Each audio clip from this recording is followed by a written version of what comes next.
அண்மை செய்தியை பார்த்து வருகிறோம்.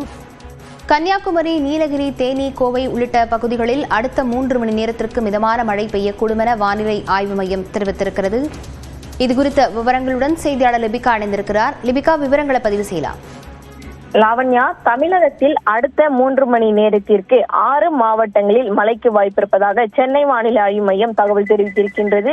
அதாவது தென் மாவட்டங்களாக இருக்கக்கூடிய திருநெல்வேலி, தென்காசி, தேனி, கன்னியாகுமரி மற்றும் மேற்கு தொடர்ச்சி மலை மாவட்டங்களாக இருக்கக்கூடிய நீலகிரி மற்றும் கோயம்புத்தூர் மாவட்டத்தினுடைய மலைப்பகுதிகளில் அடுத்த 3 மணி நேரத்திற்கு, அதாவது இன்று பிற்பகல் 1 மணி வரை லேசானது முதல் மிதமான மழைக்கு வாய்ப்பிருப்பதாக சென்னை வானிலை ஆய்வு மையம் தகவல் தெரிவித்திருக்கின்றது.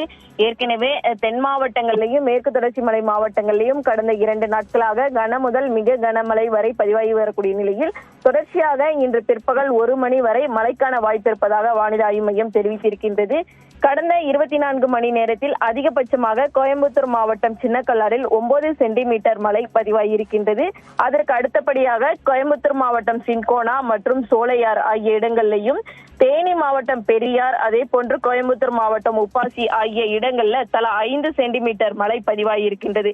தொடர்ச்சியாக அடுத்த 3 மணி நேரத்திற்கு 6 மாவட்டங்களில் மழைக்கான வாய்ப்பு இருப்பதாக வானிலை ஆய்வு மையம் தெரிவித்திருக்கின்றது. லாவண்யா, விவரங்களுக்கு நன்றி லிபிகா.